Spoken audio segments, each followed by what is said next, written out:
makers, Melly here from AGF. Welcome to the AGF Quilt Block Collection. Today I'll be sewing with one of our brand new fusion collections called Silkroad. This collection is filled with gorgeous reds and blacks, which to be honest are two colors I haven't really sewn that much with. But oh my goodness, I definitely have been missing out. I think Silkroad fusions would make the most impactful yet elegant looking quilts in home decor. My favorite print from the collection is called the Magnolia Study, with its super rich red background and beautiful hand-drawn black and white blooms. I wanted to celebrate the color in this collection, so I decided to whip up the regal-looking double tulip block. What do you think? If you're loving this block as much as I am, hop onto your sewing machines and let's get started.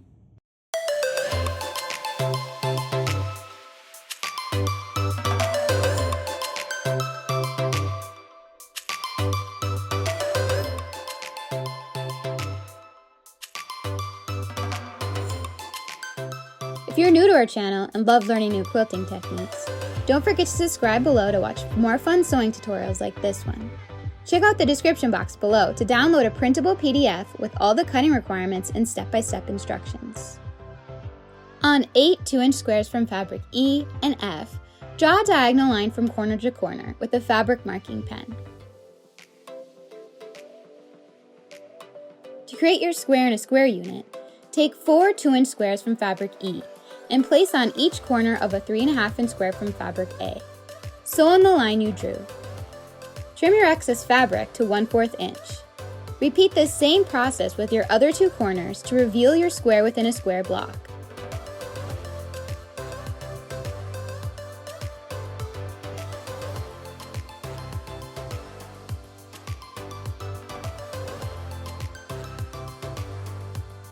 Now sew a 2 and 3.5-inch strip to each side of your unit like this. Sew a 2 and 6.5-inch strip to the bottom and top of your piece.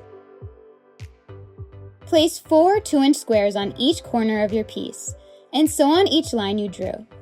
Trim your seam allowance to 1/4 inch and press your corners out. Now it's time to make 4 flying geese using the corner square method. Take 4 2 and 3.5-inch strips and place a 2-inch square from fabric F to each end of your strip with the diagonal line facing in. Sew on the line you drew and trim your seam allowance to 1/4 inch. Repeat this same process to the other side of your strip to complete your flying geese.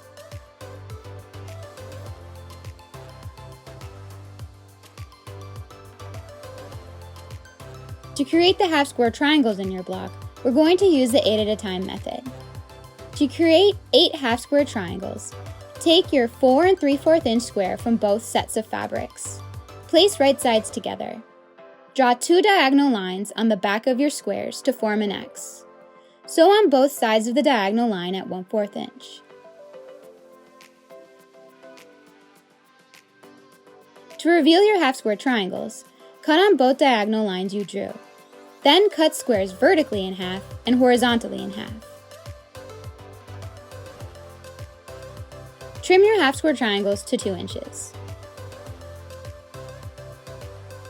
To create the next top and bottom rows, sew a DF half square triangle to each side of a flying geese unit.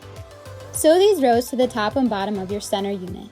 To create your next side rows, sew the following pieces in order. Make sure to watch for orientation and placement of your half square triangles. Sew these rows to the sides of your unit. To create the next top and bottom row, sew the following pieces in order.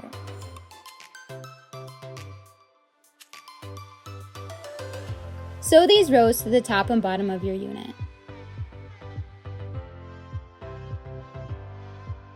To create the last side rows, sew 2 rows just like the previous 2 rows, and sew a 2-inch square from fabric E to each side of the row. Sew your rows to the sides of your block and your double tulip block is complete. Your double tulip block is complete. Make sure to share your quilt block creations made with AGF fabrics on social media using the hashtag AGF Quilt Block Collection.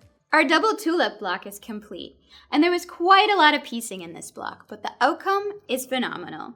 I love all the moving parts in this block. It's so pleasing to look at. For more fun quilty projects made with Silkroad fabrics, make sure to check out our new fabric project catalog. The link is in the description box below. Thanks so much for watching, and if you enjoyed the video, make sure to share it with all your sewing friends. And I'll see you in the next tutorial. Until next time, happy sewing!